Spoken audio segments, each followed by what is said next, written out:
अंतर्राष्ट्रीय मजदूर दिवस के अवसर पर अशोका पीठ ऑफिस में सोमर गंजू की अध्यक्षता और अशोका वर्कशॉप में मोहम्मद रहमतुल्लाह की अध्यक्षता में शिकागो के अमर मजदूर शहीदों को याद कर उन्हें श्रद्धांजलि दी गई।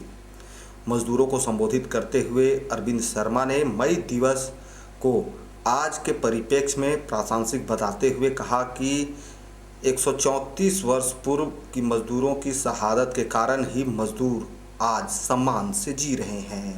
इस दौरान उन्होंने मजदूर दिवस पर कई तरह की बातों को रखा। इस मौके पर सेवक गंजू, राजकुमार, बंटी मोदी, राजेश गंजू, नगिया देवी, लक्ष्मीनिया देवी, पानो देवी, पूर्णी देवी, पच्चू गंजू, दिनेश, राजेश सतनामी, महेश्वर गंजू, मुस्तकीम सहित काफ़ी संख्या में लोग शामिल हुए। मालूम है आज मई दिवस है और मई दिवस पर हर साल हम लोग यहाँ अशोक परियोजना में यहाँ पर और 10:30 बजे वर्कशॉप में श्रद्धांजलि देते हैं उन सब। मजदूर दिवस जिंदाबाद, मजदूर दिवस अमर रहे। शिकागो के शहीदों लाल सलाम, शिकागो के शहीदों लाल सलाम। निजीकरण बंद करो, सरकारी कंपनियों को बेचना बंद करो।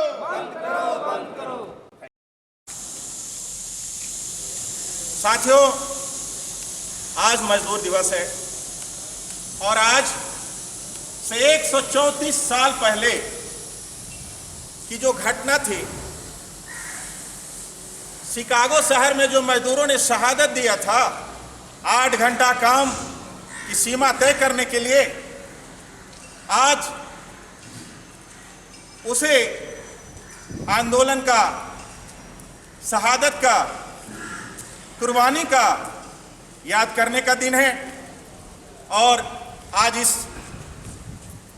वैश्विक महामारी कोरोना के संदर्भ में हमको सोशल डिस्टेंसिंग रखते हुए हम मजदूरों को काम भी करना है और अपने उन शहीदों को याद भी करना है। सर्वप्रथम मैं चाहूँगा कि जो हमारे शहीद शिकागो में कुर्बान हुए थे 1886 में अपने हक और अधिकार के लिए, उनके लिए 2 मिनट का मौन रखकर उन्हें श्रद्धांजलि दें।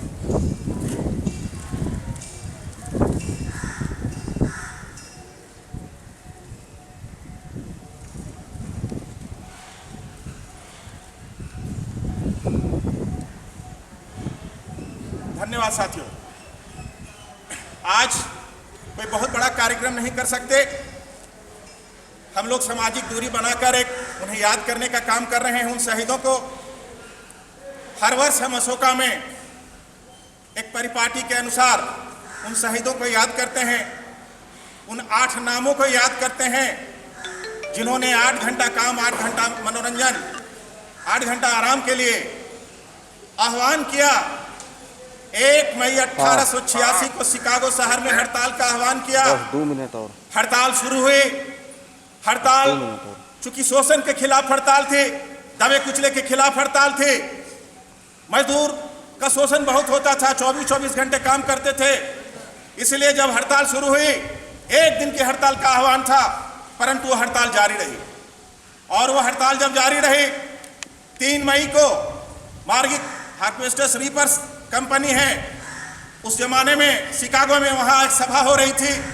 उसी सभा में कुछ शरारती तत्वों ने सभा को डिस्टर्ब करने का काम किया। और वो किसके इशारे पर किया? उन पूंजीवादी शक्तियों के इशारे पर किया, पूंजीवादी और सरकारी गठजोड़ के शक्तियों के द्वारा किया। और नतीजा ये हुआ कि उस दिन हमारे कुछ मजदूर मारे गए। और बहुत वो बात इतनी फैली शिकागो के अगल बगल कि 4 मई को हे मार्केट के सामने एक विशाल रूप ले लिया। इतने लोग इकट्ठा हुए कि पुलिस बल वहां कम पड़ने लगा। शांतिपूर्ण तरीके से आंदोलन चल रहा था, भाषण चल रहा था, समापन की ओर था। फिर जब देखा वहां पूंजीवाद के पोषक तत्वों ने, सरकारी तत्वों ने कि ये थन उठा रहा है, मजदूर अपनी हक मांगने के लिए हो रहा है, तो क्यों नहीं इसे हम बर्बाद करें। और वहां किसी ने एक बम छोड़ दिया जिसमें पुलिस वाले भी मारे गए और जब संघर्ष हुआ तो हमारे मजदूर भी मारे गए। उस दरमियान षड्यंत्र करके 8 नेताओं के ऊपर केस किया गया।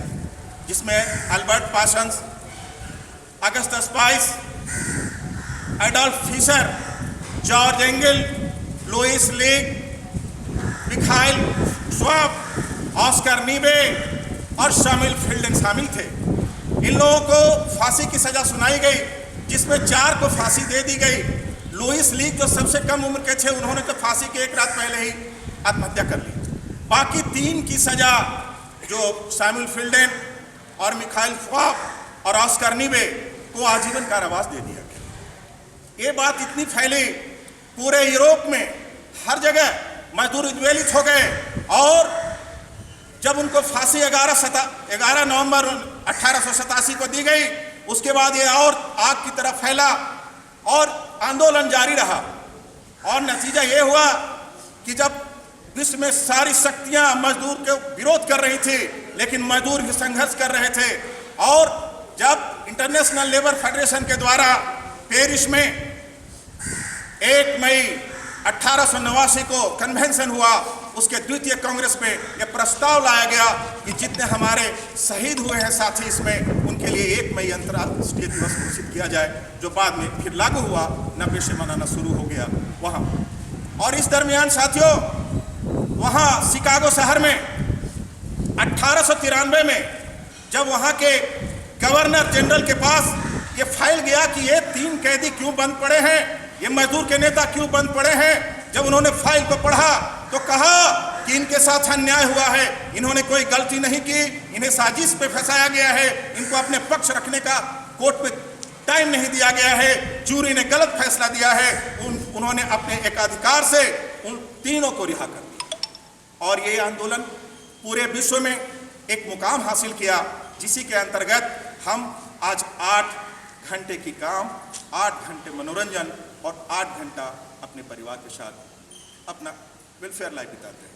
साथियों, अभी कोरोना एक ऐसा महामारी है विश्व में, जिसका असर सबसे ज़्यादा हम मजदूरों पर पड़ने जा रहा है। आप देख रहे होंगे टीवी में, मीडिया में, जहाँ भी देखिए सड़कों पे मजदूर है। जो मजदूर घर बनाने का काम करता है, छत बनाने का काम करता है, गिरजाघर बनाने का काम करता है, मंदिर बनाने का काम करता है, मस्जिद बनाने का काम करता है, वो मजदूर दरबदर है, उसको छत नहीं है। आप सड़कों पे देखेंगे। इसलिए आज जब ये अर्थव्यवस्था कुछ कमजोर होगी, निश्चित तौर से कमजोर होगी, और पूंजी और श्रम की फिर जरूरत पड़ेगी, और पूंजी और श्रम का जो संघर्ष चल रहा है उसमें फिर हमें और ताकत से लड़ना पड़ेगा, वरना पूंजीवादी शक्तियां हम मजदूरों का फिर से शोषण करेंगी। इसलिए आज कोरोना महामारी से भी हमें बचना है, हमें सामाजिक दूरी, फिजिकल दूरी ये रखनी है। लेकिन इसके बाद आज इस दिन से ये प्रेरणा लेते हुए ये तैयारी भी रखनी है कि आने वाले दिनों में चाहे भारत की अर्थव्यवस्था हो, चाहे विश्व की अर्थव्यवस्था हो, उसको पुनः स्थापित करने के लिए, बढ़ाने के लिए हमारा योगदान तो होगा, बट हमारा शोषण नहीं हो, उसी के लिए आज प्रण लेने की जरूरत है। इन्हीं सभी शब्दों के साथ आप सभी साथियों को बहुत बहुत धन्यवाद। लाल।